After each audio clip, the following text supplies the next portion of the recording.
श्रीवर्धमानमर्हन्तं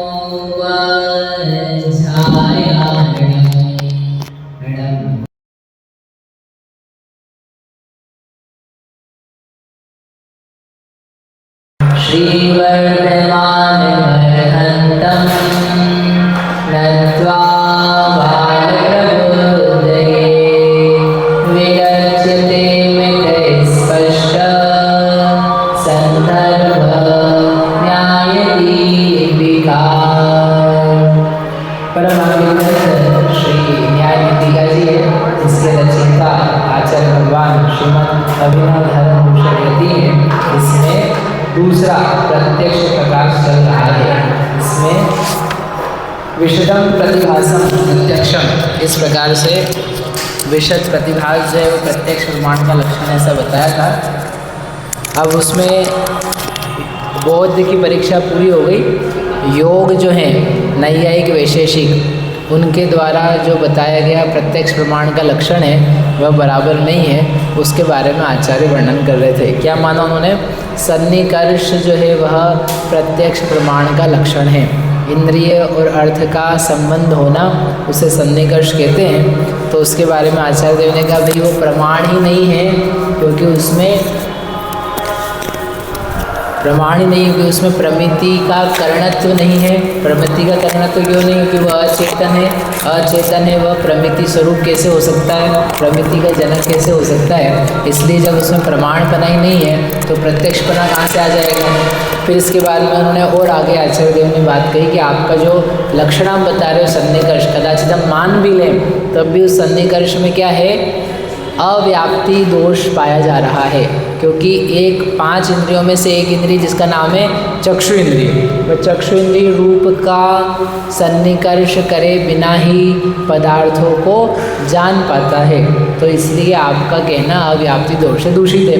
जब इस प्रकार की बात कही तो उसने कहा सामने वाले ने कि भाई ऐसी बात है कि हम भले इंद्रिय से अगम्य हो, चक्षु इंद्रिय का प्राप्यकारीपना, लेकिन हम अनुमान से सिद्धि करते हैं, है ना। तो वो अनुमान दिया था उन्होंने। बोलो अनुमान क्या बताया था?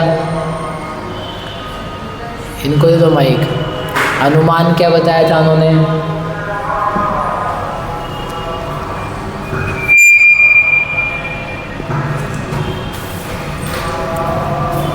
जो बहिरंग इंद्रिय होती है वह प्राप्त करके प्राप्त करके जानती है, और चक्षु बहिरंग इंद्रिय है इसलिए वो प्राप्त करके जानती है। ठीक है, चक्षु पदार्थों को छूकर जानती है क्योंकि वह बहिरंग इंद्रिय है, जैसे कि स्पर्शन इंद्रिय, जैसे कि घ्राण इंद्रिय आदि। तो इस प्रकार से हमारे अनुमान से उसकी सिद्धि हो जाती है, इसलिए सन्निकर्ष उसमें पाया जाता है। तो इसका उत्तर क्या दिया आचार्य भगवान ने? क्या उसको नहीं तो दिया नहीं, लेकिन क्या उत्तर दिया उन्होंने? वो उसमें विचार दोष आता है, क्योंकि वो अगर छू के जानेगी तो पदार्थ का ज्ञान ही नहीं होगा। मतलब ये नहीं बताया अभी हमने क्या बताया? उन्होंने क्या उत्तर दिया? इसी का उत्तर बहिरंग का क्या उत्तर दिया? आपका अनुमानाभास है, ये उत्तर है। अनुमानाभास है तो अब उसका उत्तर है अनुमानाभास क्यों है? तो ये अपन ने पढ़ा था 9 नंबर का पैराग्राफ, 9 नंबर में कि भाई कैसे अनुमानाभास कैसे है। तो फिर प्रश्न किया था चक्षु इति अत्र कः विप्रेतः, जो चक्षु है ऐसा ही आपने बोला, यहाँ पर कौन सा पक्ष इष्ट है? हाँ, क्यों? 2 प्रकार की चक्षु है। कौन सी 2 प्रकार? नेहा देवी, 2 प्रकार की चक्षु कौन सी है? 2 प्रकार की चक्षु कौन सी है? एक लेफ्ट एक राइट। नहीं अरे आपसे पूछा है क्या? फिर क्यों बोल रहे हो? नहीं याद आ रही। हाँ, मायोपिया, अरे रोग का नाम है वो तो। 2 प्रकार की चक्षु कौन सी है? महेश जी को दो। 2 प्रकार की चक्षु कौन सी है? अंतरंग चक्षु और बहिरंग चक्षु। अंतरंग क्या होती है? अंतरंग बहिरंग चक्षु। जो बहिरंग चक्षु तो ये है ही। अच्छा, जो दिख रही हो बहिरंग चक्षु। और अंतरंग चक्षु कौन सी होती है? जो ज्ञान चक्षु है। ज्ञान चक्षु, ये बात क्या आप समय सार पड़ गया, क्या पड़ गया?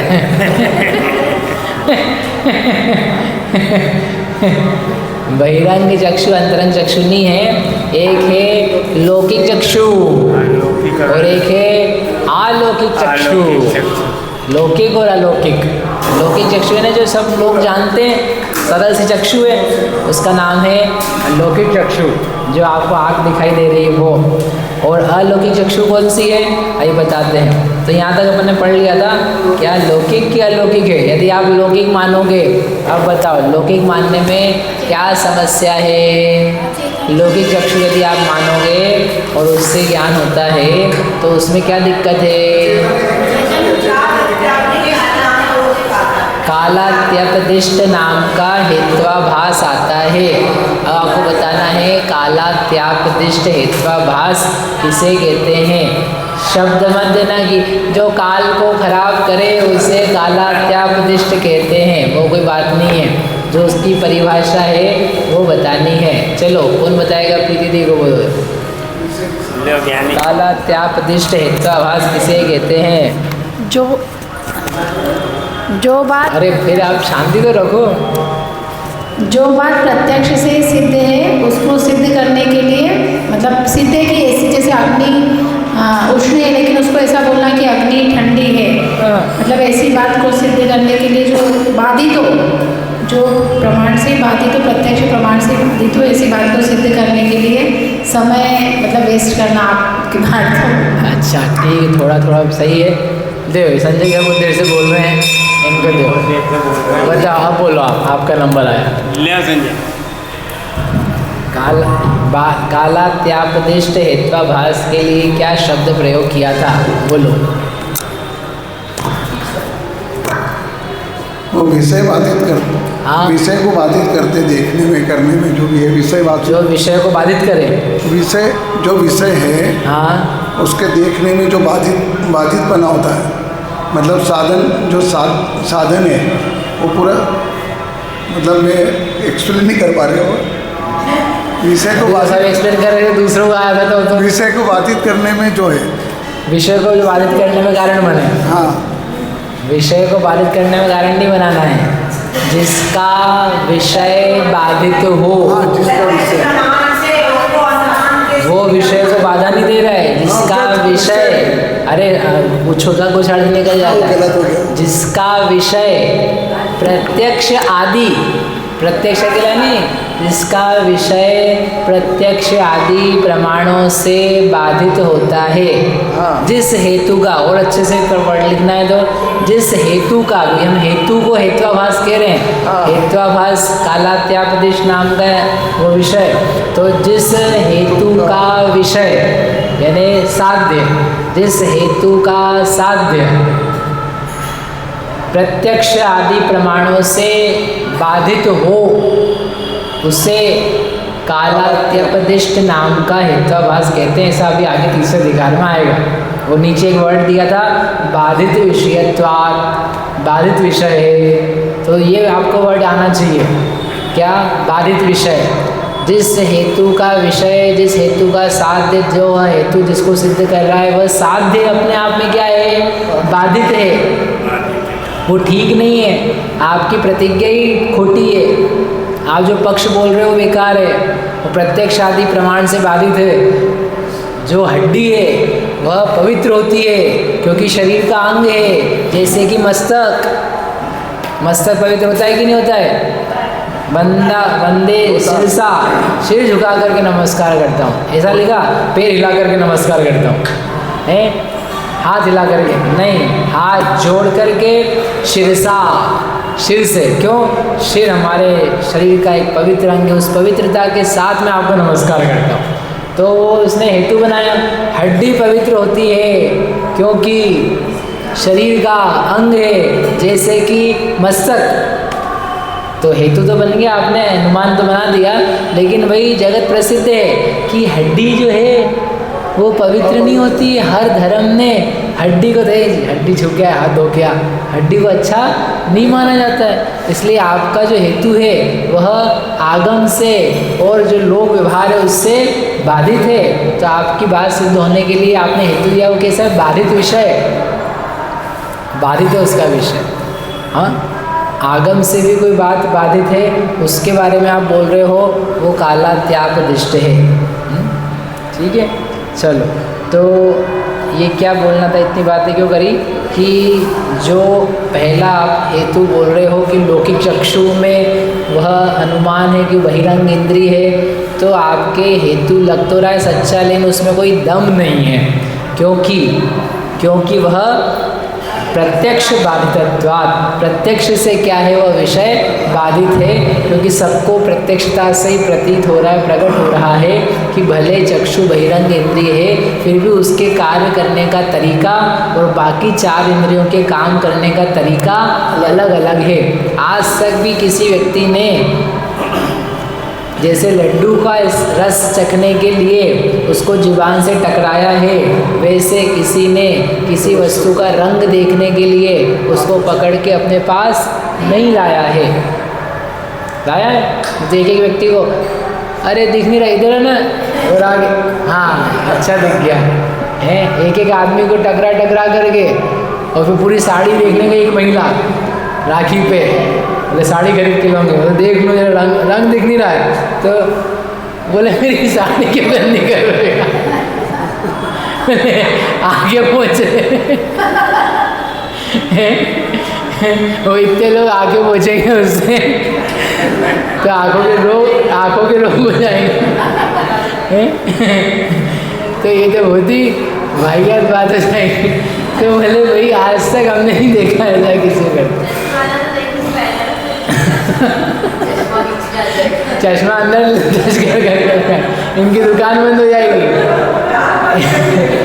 ये जो मैडम है चक्षु मैडम, इनकी तो आँख ही बंद हो जाएगी।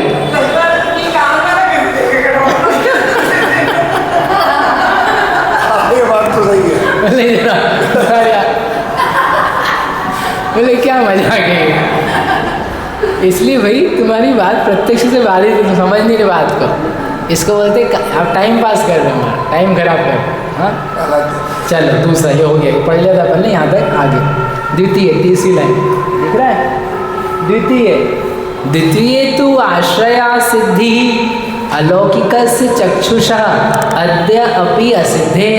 और दूसरा आप बोलो अलौकिक चक्षु है, वो क्या मानते हैं कि अलौकिक चक्षु है, उसमें से दिव्य महात्मा के पैदा होता है, उसमें से दिव्य किरणें निकलती है, अदृश्य किरणें। वो अदृश्य किरणें छूती है पदार्थ को और छू करके टकरा करके जानती है।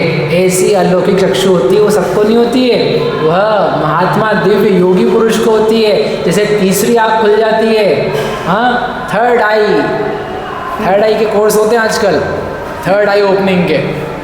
अभी 2 आँखें तो ओपन कर लो, फिर थर्ड आई भी देखेंगे। AI नहीं, अरे AI अलग है। आप ही आई में और आई में अंतर नहीं कर पा रहे क्या? AI में आई है और थर्ड आई में आए है ना।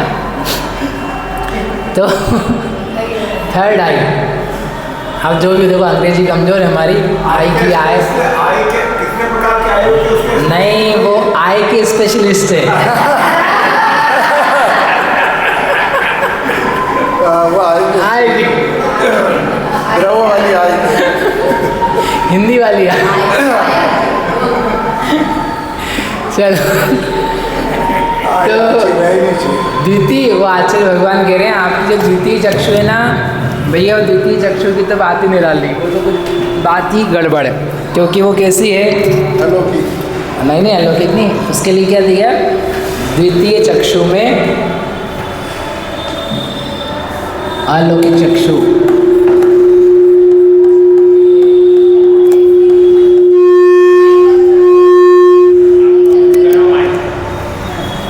अलौकिक चक्षु में क्या दोष है, आश्रय असिद्ध दोष।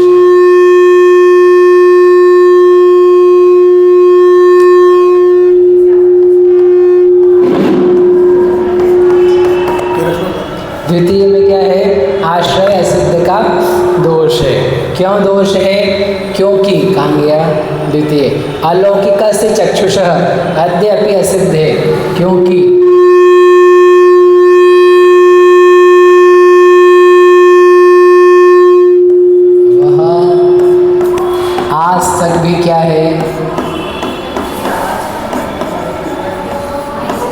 असिद्ध है, मतलब किसी ने देखा ही नहीं उसको।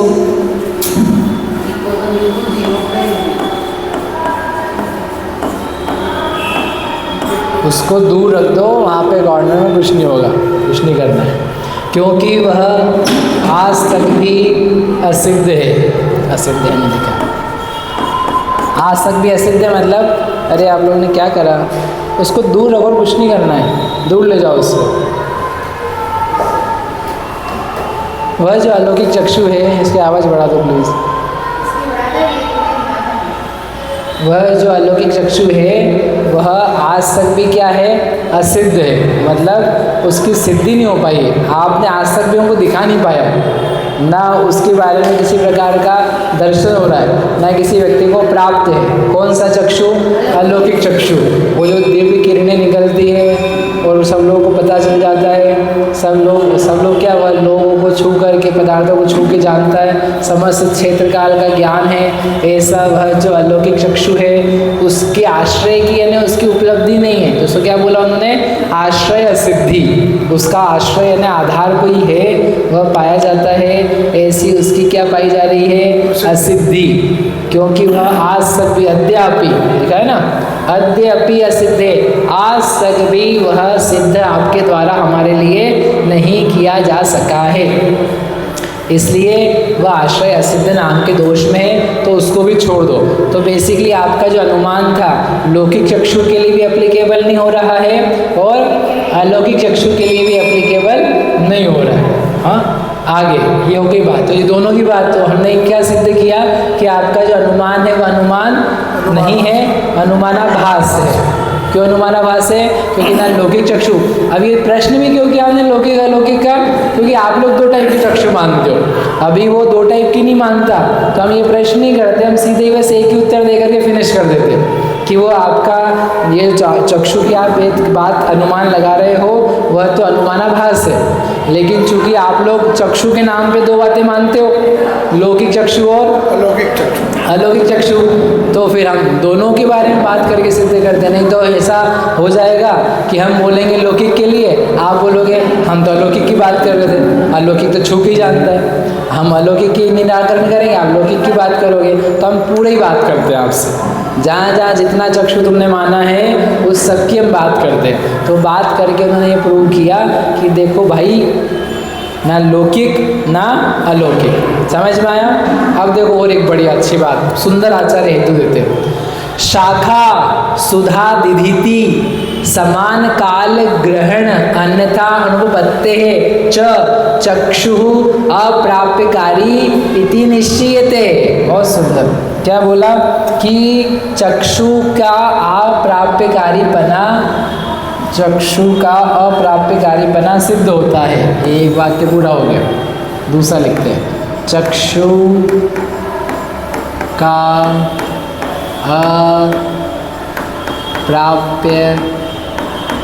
अप्राप्यकारीपना निश्चित होता है। किससे निश्चित होता है? तो उन्होंने एक दृष्टांत के प्रैक्टिकल बात कही।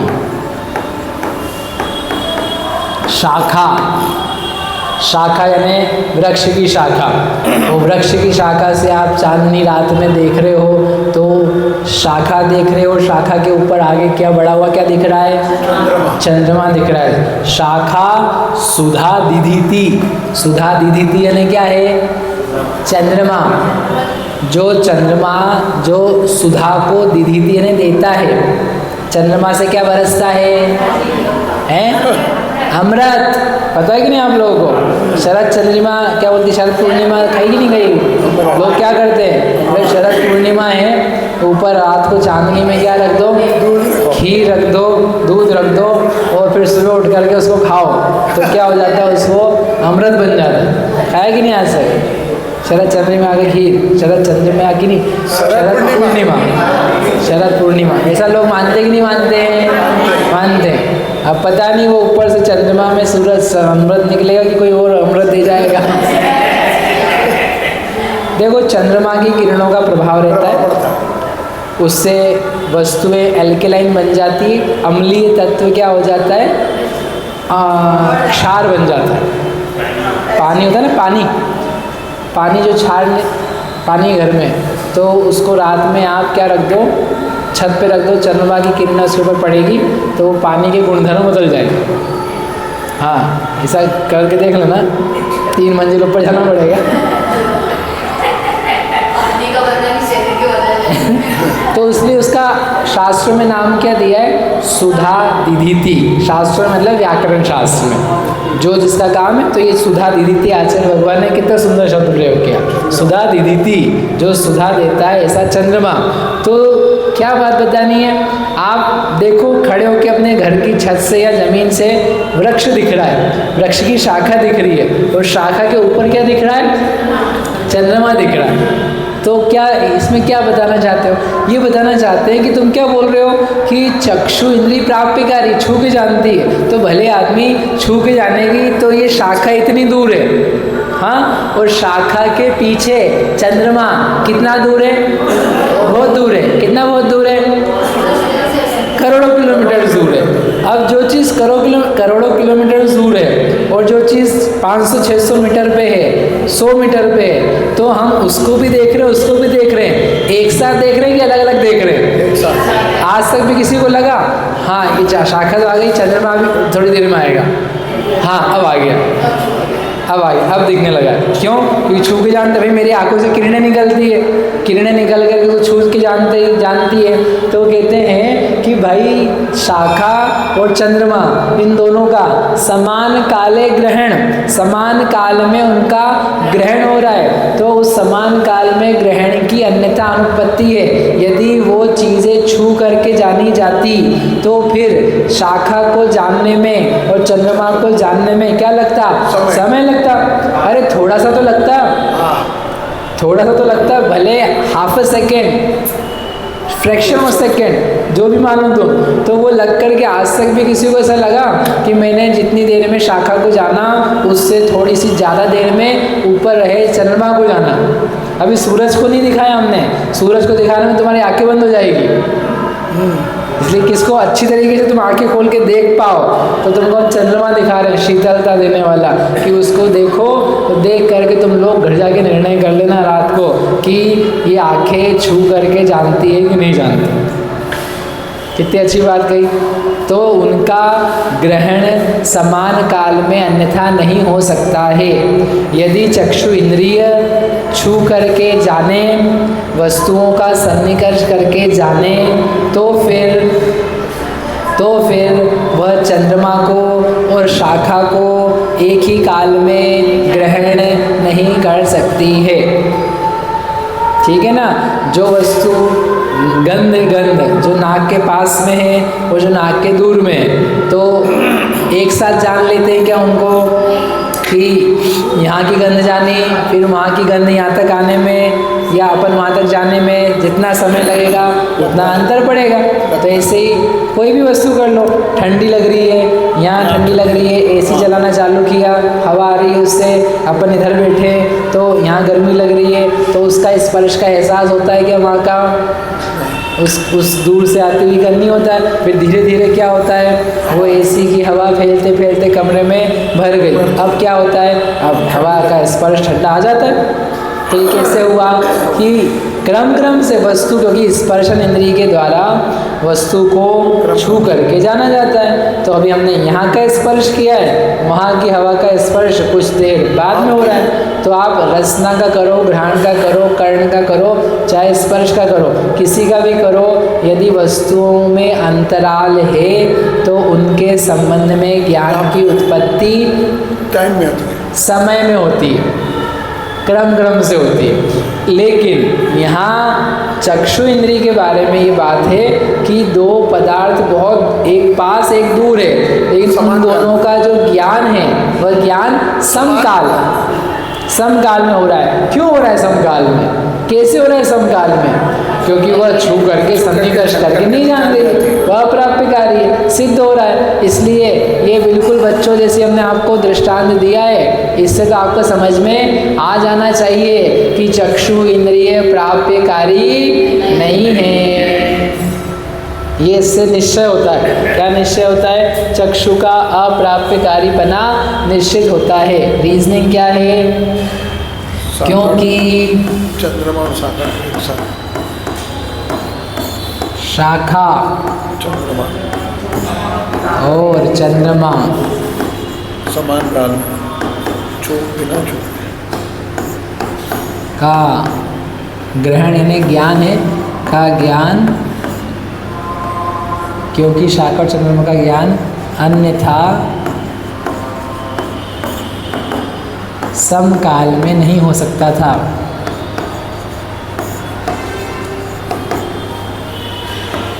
नहीं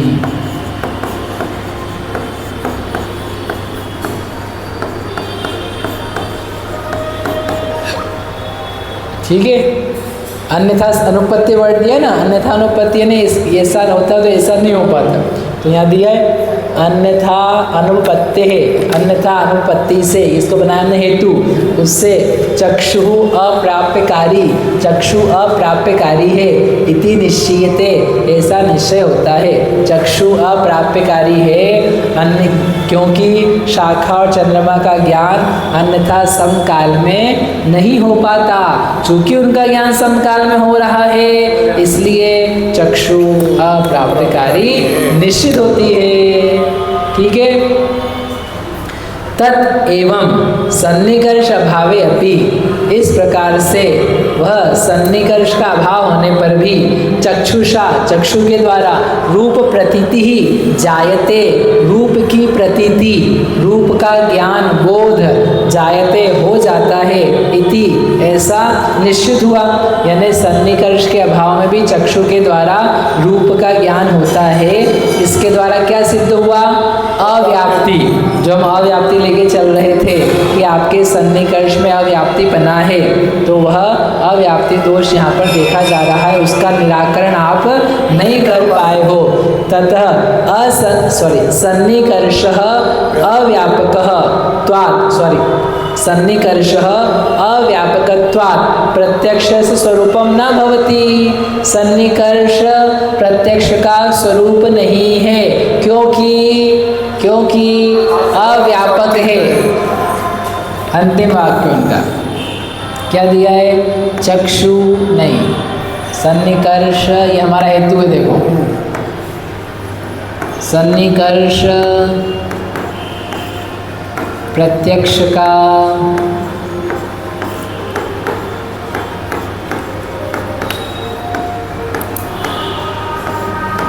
स्वरूप नहीं है। क्योंकि वह अव्यापक है। अव्यापक यानी सारे प्रत्यक्ष ज्ञानों में वह नहीं पाया जा रहा है। समझ में आया? सन्निकर्ष कौन से प्रत्यक्ष में नहीं पाया जा रहा है? क्या स्पर्शन इंद्रिय में नहीं पाया जा रहा है? पाया जा रहा है। रसना में, ध्यान में, चक्षु में नहीं पाया जा रहा, चक्षु में नहीं पाया जा रहा। चक्षु से प्रत्यक्ष ज्ञान होता है, तो इसलिए सन्निकर्ष प्रत्यक्ष का स्वरूप नहीं बन सकता है। जैसे दृष्टांत के लिए राग द्वेष जीव का लक्षण है। जीव किसे कहते हैं? जो राग द्वेष करे उसे जीव कहते हैं। तो क्या जीव राग द्वेष नहीं करता है? करता है। क्या एक इंद्रिय में राग द्वेष नहीं है? तो व्यापक हुआ कि दो इंद्रिय में राग द्वेष है, पंचेंद्रिय में राग द्वेष है, मुनि महाराज में राग द्वेष है, थोड़ा सा ही सही लेकिन है। अरिहंत भगवान में राग द्वेष नहीं है। तो हमारा राग द्वेष जो हेतु लक्षण है वो क्या हुआ? अव्यापक। तो उसको अपन जीव का लक्षण नहीं बता सकते। तो आपने प्रत्यक्ष का लक्षण किसको बनाया? सन्निकर्ष को। तो वो कुछ में तो जा रहा है और कुछ में नहीं जा रहा है, इसलिए आपका लक्षण बराबर नहीं है, क्योंकि वह अव्यापक है। भाई यहाँ पर लिखा था कि सन्निकर्षः अव्यापकत्वात्, सन्निकर्ष अव्यापक होने के कारण से प्रत्यक्ष से स्वरूपम न भवति, प्रत्यक्ष का स्वरूप नहीं होता है। इति स्थितम, इस प्रकार से निश्चित हुआ। ठीक है। अब मेरा आप सब विज्ञान के जानकारों से प्रश्न है कि ये ठीक है शास्त्र की बात तो अपन ने कह दी, लेकिन हमारे बच्चे कहते हैं, ये मैडम कहेंगे अभी भैया ये तो सब ठीक है लेकिन हमने विज्ञान में पढ़ा है प्रकाश की किरणें निकलती हैं, किरणें वहाँ से परावर्तित होती हैं कि यहाँ से परावर्तित होती है और टकराती हैं, टकराती कि नहीं टकराती है, टकराती है। वो किरणें अदृश्य हैं, सूक्ष्म हैं। तो वो जो कह रहा है अलौकिक चक्षु जैसी बात वो झूठी नहीं है, वो सच है। और उसमें क्या होता है, वो पदार्थ से टकरा करके अपन उसको जानते हैं। आप समझ नहीं रहे हो, यहाँ तक कि चंद्रमा है, चंद्रमा तक भी अपनी किरणें रिफ्लेक्ट हो करके आ रही कि नहीं आ रही है, आ रही, जैसे भी आ रही हो वो आ रही जा रही है। हम आपको देख रहे हैं तो आंखों से किरणें निकल रही कि आपसे किरणें निकल रही कि प्रकाश, वो टकराए बिना तो किसी वस्तु का ज्ञान हो ही नहीं रहा है। अपने को सामने का ज्ञान क्यों होता है, पीछे का क्यों नहीं होता है, क्योंकि वो जो रेज हैं वो यहाँ आंखों से नहीं टकरा रही है ना। अगर पीछे भी बनाते तो आंखें जो टकराएं, और ऐसा कोई विज्ञान का प्रयोग कर चल रहा है क्या कि पीछे आंखें लगा के उसकी नसें जोड़ दी दिमाग में। लोग कान यहाँ कर रहे हैं, लेकिन यहाँ अच्छा नहीं लग रहा है, थोड़ा फैशन चेंज करो, तो यहाँ हाथों में कान लगा रहे। गजबी लोग हैं, जो है उसमें संतोष नहीं है। तो कोई आंखें लगा दे तो लगा भी दे, जोड़ जाड़ उड़ा दे, बेचारे की 12 बजा दे। तो अब हमारा आपसे प्रश्न है, विज्ञान का सिद्धांत है कि नहीं है? तो विज्ञान का सिद्धांत जब है तो चक्षु फिर सन्निकर्ष वाली सिद्ध हुई कि नहीं हुई?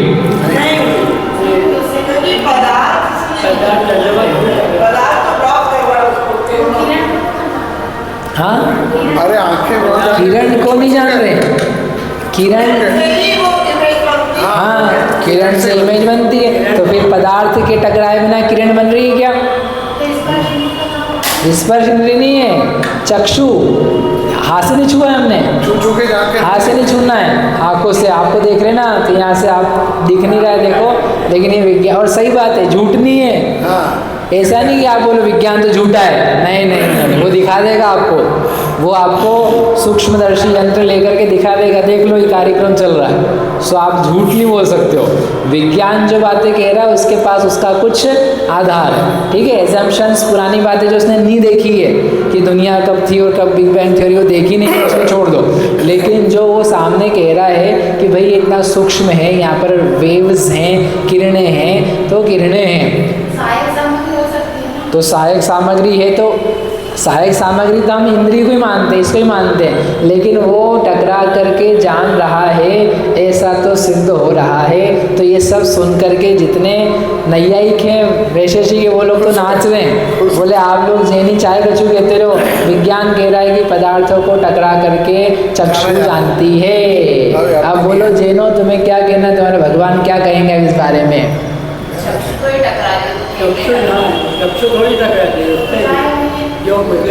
चलो ठीक, 1 2 3, आपने इतनी बातें सही कही कि चक्षु थोड़ी ना टकरा रही है, वो इंद्रिय से, इंद्रिय ने प्रकाश की किरणें हैं, वो टकरा रही है, हम मानते हैं। आप कह रहे हो, आप विज्ञान से बिल्कुल सही, हम मानते हैं, लेकिन हमने क्या बोला?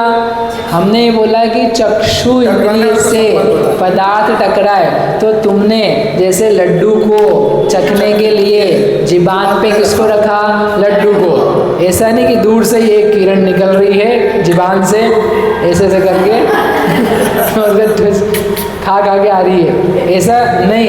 वैसे ही आँख है भाई, आँख से हमने देखा तो उसको ला ला के यहाँ छुआया नहीं है, नहीं नहीं वो किरणें, अरे किरणें हैं तो वो तो कुछ और ही चीज़ है, वो चक्षु थोड़ी ना है, ना वस्तु चक्षु है, ना किरणें चक्षु है, चक्षु ही चक्षु है, बीच में कोई चीज़ें हैं, तो उससे हम क्या करें? उसको तरीका है जानने का।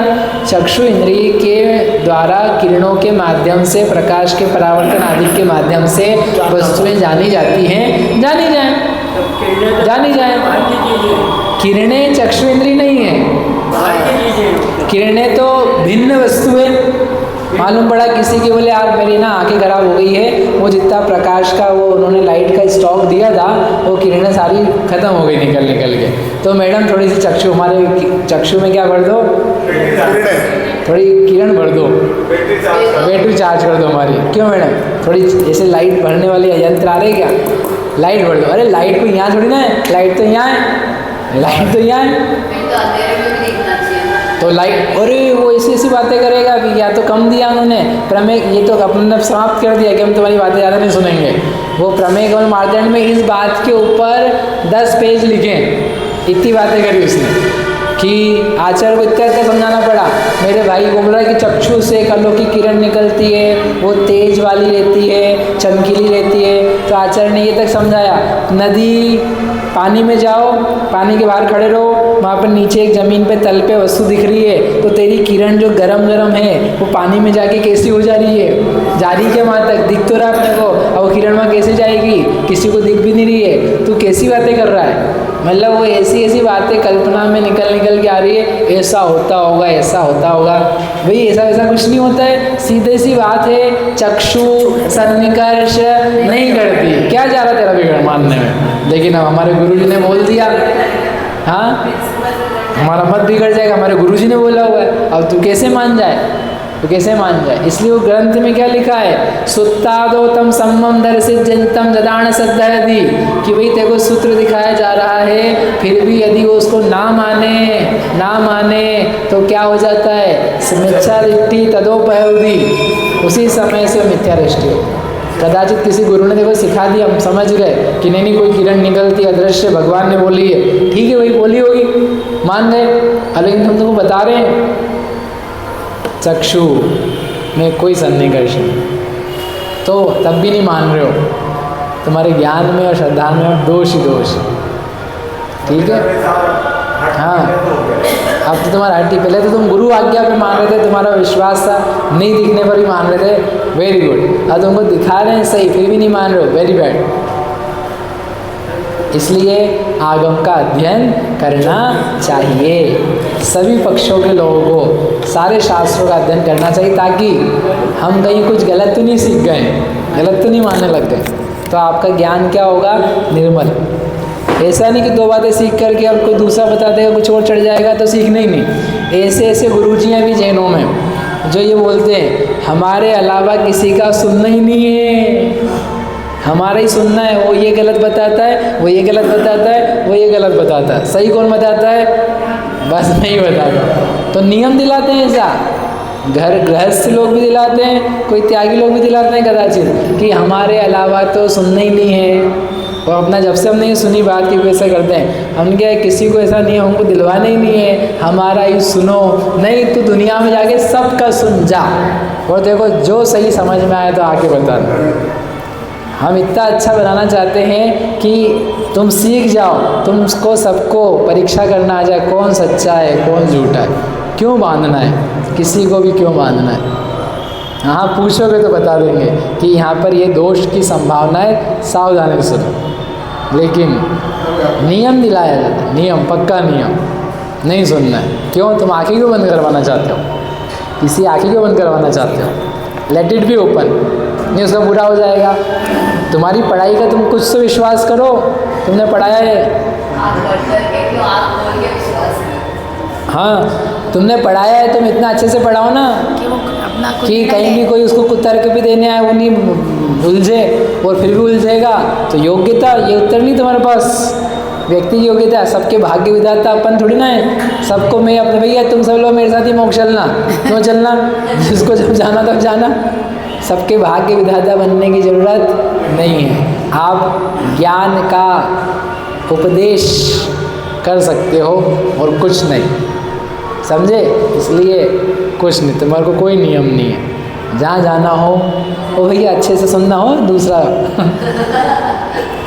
ठीक है। तो समझ में ही बात चक्षु वाली, क्या बात है कि चक्षु इंद्रिय पदार्थ को छू करके नहीं जानते, इसी को लेके उन्होंने काफ़ी सारा कहा। काजल है, ये भी दृष्टांत है प्रमेय कमल मार्तंड में, काजल है, काजल को आँख में लगाया, अब आँख में क्या लगाया, आँख के इतने नज़दीक में, अब उस काजल को देखने के लिए तुम कांच में क्यों घुसते हो, कांच में क्यों देखते हो, नहीं इसे दिख रहा है ना, काजल यहाँ है, आँख यहाँ है, और थोड़ा सा काजल आँख में और लगा दोगे ना तभी मिर्ची मच जाएगी, बोले इतना छू छू के जान रहे जो, तो थोड़ा सा घुस जाएगा अंदर तो फिर रोते रहोगे। इसलिए क्या है, अरे बाल आ जाता है यहाँ पे तो नहीं जान पाते, तो क्या आ गया क्या आ गया क्या आ गया, इतना तो सन्निकर्ष हो रहा है आँख का और उसका इसका बाल का, और तुम तो ओ यहाँ देखो क्या है क्या ऐसा क्यों कर रहे हो? सन्निकर्ष से ज्ञान होता है ना, लाओ तुम्हारी आँख में 2-3 हम बाल भरे हैं और फिर तुमसे पूछें कौन से कितने रंग का बाल है, वो बाल का रंग बता देना, स्पर्श नहीं रंग, कि सफ़ेद बाल घुसाया हमने कि काला ही बूढ़ा है, नहीं बता पाओगे। हाँ बोलो। ये अपन ये जो सिद्ध कर रहे हैं न्यायिक ऐसा मानते हैं ऐसा मानते हैं, तो उन्होंने माना तो ही नहीं ना, फिर भी इतना सिद्ध करा आचार्यों ने। नहीं मान जाते कोई लोग, वो मत वाला ना माने, लेकिन जो सामान्य जनता है, अच्छा, सामान्य जनता पे तो प्रभाव पड़ता है ना कि ये क्या बात चल रही है। देखो लीडर्स हैं, अब वो लीडर को तो अपना मत निभाना है, हाँ। लेकिन जनता के सामने वस्तु तत्व तो प्रकट होता है ना कि ये क्या है, तो उनमें से ही कोई मान जाए। उसके अलावा अपने ही माने हुए, माँ के सुने हुए लोग आए हुए, अरे चक्षु से तो छू कर ज्ञान होता है, किरणें, विज्ञान वाले बच्चे पढ़ के आ जाएं अभी, तभी वो तो कोई विज्ञान वाला आपने बोला नहीं इतनी देर में, नहीं तो क्लास चल रही थी जब पहले अधिकार की, तो एक भैया बोले चक्षु से जानते ही किरणें निकलती, विज्ञान बोलता, आप ऐसे कैसे बोल रहे हो, तो वो आ जाएगा लड़ने। तो आपको समझ में आना चाहिए ना कि टकरा के जान रहे कि नहीं जान रहे, तो वो फिर समझ करके समझ जाता है कि अच्छा ये अलग बात है, ये अलग बात है। किरणें प्रकाश की अलग चीज़ है और चक्षु और पदार्थ का संबंध अलग चीज़ है।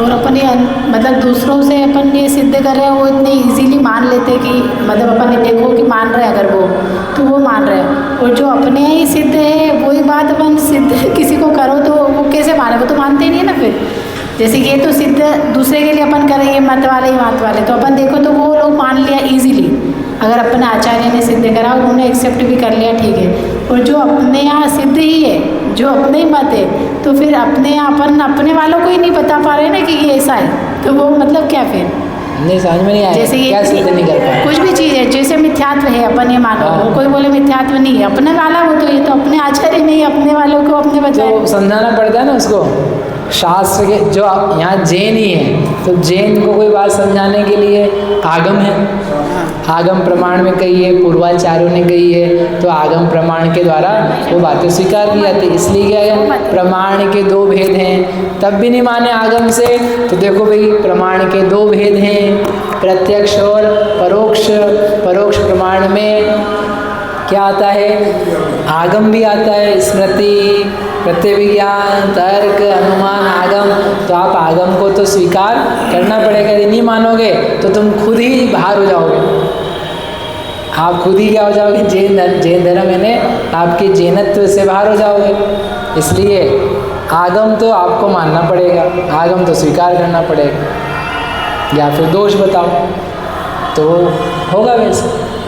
इसलिए तो समझाया जाता है किसी को, क्या अपन भी जो समझ रहे भाई मिथ्यात्व है, देह का एकत्व है, अब वो स्वीकार ही नहीं हो रहा है, तो बार बार आचार्य कैसे भी दृष्टांत से, प्रवचन से, व्याख्यान से बताते। ठीक है, चलो अपन आगे चलते हैं। इस प्रकार से ये विज्ञान वाली बात भी हो गई पूरी समाप्त। अब ये अगला पैराग्राफ है, इसके पहले हिंदी पढ़ लेते हैं इसमें।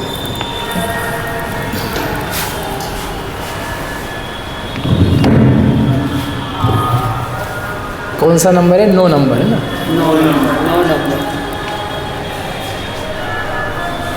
9 नंबर में यह अनुमान सम्यक अनुमान नहीं है, अनुमानाभास है। वह इस प्रकार से, इस अनुमान में चक्षु पद से कौन सी चक्षु को पक्ष बनाया है? प्रश्न हमारा, लौकिक जो गोलक चर्म चक्षु है उस चक्षु को आपने पक्ष बनाया है, अथवा अलौकिक किरण रूप चक्षु को पक्ष बनाया है? पहले विकल्प में हेतु कालातियापदिष्ट बाधित विषय नाम का हेत्वाभास है, क्योंकि गोलक रूप लौकिक चक्षु के विषय के पास जाती हुई किसी को भी प्रतीत ना होने से उसकी विषय प्राप्ति यानी विषय से सन्निकर्षता प्रत्यक्ष से बाधित है, प्रत्यक्ष ही उसको बाधा दे रहा है। ऐसा आँख निकल करके या चक्षु आकर के, वस्तु आकर के किसी प्रकार से वह उसको सन्निकर्ष नहीं कर रही। दूसरे विकल्प में हेतु आश्रया सिद्ध है, लिखा था अपन ने, आश्रय से असिद्ध है, उसका आश्रय ही आधार ही असिद्ध है। लोग वो जो किरण निकल रही है, तो किरण किस में पाई जा रही है, कहाँ पाई जा रही है? क्योंकि किरण रूप अलौकिक चक्षु अभी तक सिद्ध नहीं है। दूसरी बात, ये तो एक बात पूरी कर दी हमने दोनों चक्षु की, अब और बात बता रहे। दूसरी बात यह है कि वृक्ष की शाखा और चंद्रमा, इन दोनों का एक ही काल में ग्रहण होने से चक्षु अप्राप्यकारी निश्चित होती है, प्रसिद्ध होती है। अतः आपका जो उपर्युक्त अनुमान है वह अनुमानगत हेतु कालाद्यापदिष्ट और आश्रया सिद्ध होने के साथ ही प्रकरण सम सत प्रतिपक्ष भी है। ये प्रकरण सम एक 5वें नंबर का हेत्वाभास है नैयायिक हो गया। 5 जो माने जाते हैं हेत्वाभास, उसमें ये 5वां है, असिद्ध, विरुद्ध, अनेकांतिक, कालाद्यापदिष्ट और प्रकरण सम। प्रकरण सम यानी आपने जो हेतु दिया, हमने उसके सामने उसके समान एक और हेतु दे दिया, तो आपका हेतु कट गया, उसको बोलते हैं प्रकरण सम। समान तुल्य बल वाला हेतु प्रकट कर दिया, तो वो भी हमने दे दिया आपको। सुधा दधीति और शाखा दिखला करके सन्निकर्ष नहीं है, ये आपको दिखला दिया हमने। इस प्रकार सन्निकर्ष के बिना भी चक्षु के द्वारा रूप ज्ञान होता है, इसलिए सन्निकर्ष अव्यापक होने से प्रत्यक्ष का स्वरूप नहीं है। यह बात सिद्ध हो गई सिद्ध। चलो अब अंतिम इसका पैराग्राफ है 10 नंबर का। अस्य च प्रमेयस्य प्रपंचः, और इस बात का जो प्रपंच है, प्रपंच यानी विस्तार है, विस्तार, इस बात का प्रपंच, ये लोक किरण का, चक्षु का, और कोई तेजस किरण निकलती है वो छू के जानती है, आप दिव्य होता है वो मालूम नहीं पड़ता, ये सब बातें जो आपने करी है उसका विस्तार से निराकरण प्रमेय कमल मार्तंडे सुलभः। प्रमेय कमल मार्तंड नाम का ग्रंथ है, उसका नाम ही इतना बढ़िया है, प्रमेय कमल मार्तंड। क्या होता है प्रमेय कमल मार्तंड का अर्थ? सर प्रमेय कमल मार्तंड क्या अर्थ होता है इसका? ग्रंथ का नाम है, ग्रंथ का नाम क्या अर्थ होता है? प्रमेय रूपी कमलों को खिलाने के लिए मार्तंड, सूर्य के समान, जिससे सारे जो ये विषय हैं, सन्निकर्ष, प्रमाण, प्रमिति, प्रमाता, प्रामाण्य और शब्द स्फोटवाद, शब्द किसमें किसका गुण है, ऐसे अनेकों गजब के विषय द्रव्य गुण पर्याय के, वे सब प्रमेयों को खिलाने के लिए खिल जाते हैं वो, ऐसा उसमें प्रकाश किया गया है। उसका नाम है प्रमेय कमल मार्तंड। सोचो क्या नाम सोच के लिखते हैं अपन। सोचते बच्चे का नाम क्या रखें, घर का नाम क्या रखें, नाम में पत्नी का नाम नहीं, उसको तो लगा रहता है, क्या रखें पत्नी का नाम भी लोग सोचते हैं। मैं तुम्हें क्या बुलाऊं, जानू बुलाऊं कि शानू बुलाऊं? अरे तू क्या बुलाएगा, उसका नाम उससे बुला ले भाई, अभी 2 दिन में जानू खत्म हो जाएगा, सब बराबर हो जाएगा।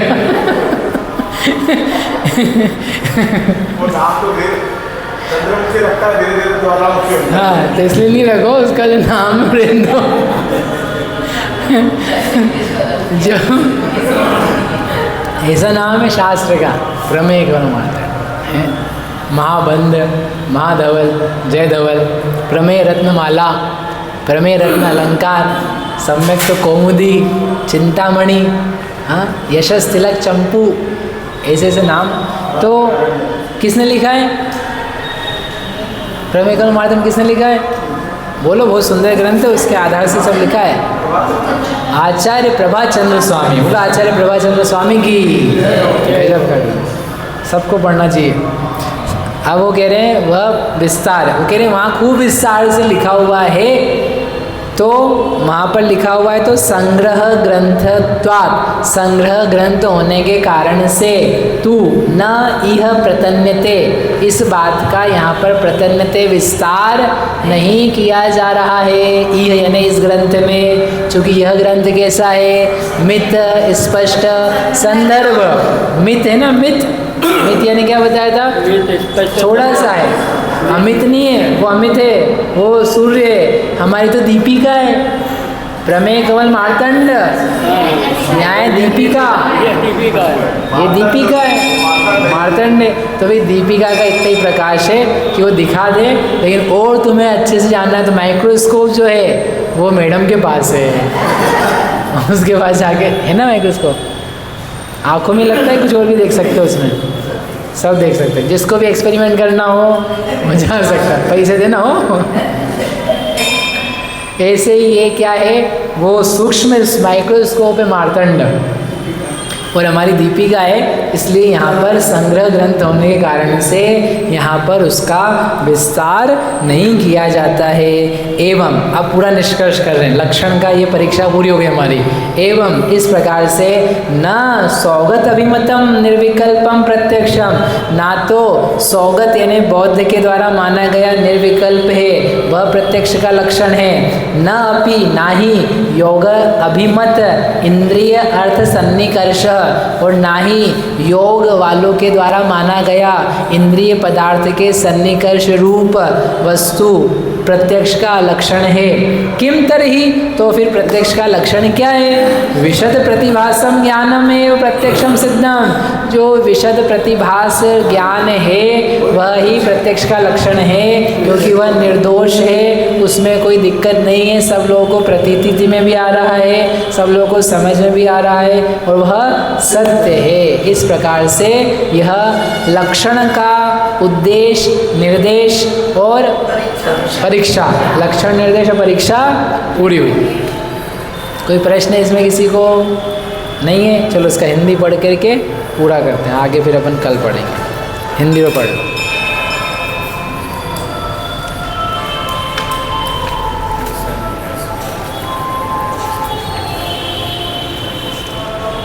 हाँ, इस सन्निकर्ष के अप्रामाण्य का विस्तृत विचार प्रमेय कमल मार्तंड में पहले अधिकार में और दूसरे अधिकार में अच्छी तरह किया गया है। संग्रह ग्रंथ होने के कारण इस लघु प्रकरण न्याय दीपिका में उसका विस्तार नहीं किया जा रहा है। इस प्रकार न बौद्ध अभिमत निर्विकल्पक प्रत्यक्ष है और न योगों का इंद्रिय अर्थ सन्निकर्ष प्रत्यक्ष है, तो फिर प्रत्यक्ष का लक्षण क्या है? विशद प्रतिभा स्वरूप ज्ञान जो है वह ही प्रत्यक्ष है, यह भले प्रकार सिद्ध हो गया। बोलो महावीर भगवान की जय।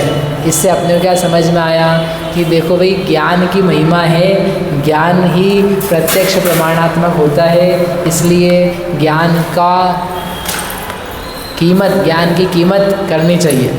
लोग इंद्रिय की कीमत कर रहे हैं, अर्थ की कीमत कर रहे हैं, टकराने की कीमत कर रहे हैं, लेकिन ज्ञान की कीमत नहीं कर रहे। ठीक है, अब देखो मैं आपसे प्रश्न पूछता हूँ एक कि इंद्रिय को अर्थ सन्निकर्ष, इंद्रिय को प्रमाण माना उसने, फिर इंद्रिय से बढ़ करके सन्निकर्ष को प्रमाण माना, तो ज़्यादा क्लोज कौन है, इंद्रिय की सन्निकर्ष? जो प्रत्यक्ष के लिए या ज्ञान के लिए लक्षण दिया उसमें ज़्यादा क्लोज, ज़्यादा नज़दीक का लक्षण कौन सा है? इंद्रिय का लक्षण नज़दीक है कि सन्निकर्ष का लक्षण नज़दीक है? इंद्रिय का। क्यों इंद्रिय का बोल रहे हो आप? ठीक है, आप वो दूसरे तरीके से देख रहे हो कि इंद्रियां तो सब जगह है, सन्निकर्ष सब जगह नहीं है। ठीक है, आपकी बात बराबर है। प्रक्रिया की तरफ से देखोगे तो सन्निकर्ष नज़दीक है। अरे इंद्रियां पड़ी रहे जीवित आदमी में, इंद्रियां रहे लेकिन सन्निकर्ष नहीं हो रहा है तो नहीं हो रहा है, यानी कोई उसमें उसने क्या ली, एक्टिविटी, कुछ काम करना। अब वो भी गलत सिद्ध हो गया, वो कोई प्रमाण नहीं है। आपने बोला ज्ञान प्रमाण है, तो वो जो ज्ञान प्रमाण है कौन सा ज्ञान प्रमाण है? जिसके द्वारा ज्ञान होता है वो ज्ञान प्रमाण, यानी काम करता हुआ। क्षयोपशम रूप भी ज्ञान है, लब्धि रूप भी ज्ञान है, उपयोग रूप ज्ञान है। तो गुरुजी आप इनमें से कौन से ज्ञान को प्रमाण मानते हो? लब्धि रूप, स्वभाव रूप, क्षयोपशम रूप, उपयोग रूप, सब छायिक रूप, कौन से ज्ञान को? तो कौन सा? चल रहा है उपयोग रूप, क्योंकि उपयोग रूप जो ज्ञान है वही तो प्रमिति को उत्पन्न कर रहा है। किसे कहते प्रमाण? यत् प्रमिति क्रियां प्रति करणम तत् प्रमाणम। तो प्रमिति क्रिया जो हो रही है तो वह उसमें साधकतम कौन है? उपयोग साधकतम। उस उपयोग में ही प्रयास किया जा रहा है। क्षयोपशम तो बहुत सारा है, जैसे इंद्रिय और सन्निकर्ष में अंतर है वैसे लब्धि में, क्षयोपशम में और उपयोग में अंतर है। लब्धि होने पर भी प्रमाण नहीं है, लब्धि प्रमाण नहीं है। कौन प्रमाण है? ज्ञान प्रमाण है। तो ज्ञान उपयोग रूप प्रमाण है। वो उपयोग जीव का लक्षण बोला है, उपयोग लक्षणम। काम करता हुआ ज्ञान, निर्णय करता हुआ ज्ञान, निश्चय संवेदन करता हुआ ज्ञान, वह प्रमाण कहलाता है। इसलिए हम आप सभी ऐसे उपयोग के द्वारा, काम करते हुए ज्ञान के द्वारा जो स्वामी है जीव, उस जीव को जाने, ऐसी मंगल भावना से यहीं तक करें। ये हो गया पूरा 10वां। अब क्या आएगा? अब है ना प्रत्यक्ष के भेद आएंगे। ये हमने परीक्षा कर दी, एक प्रकरण पूरा हो गया। अब भेद को वर्णन आएगा और फिर उसके बाद में परीक्षा करेंगे। नीलू हे जिनवाणी भारत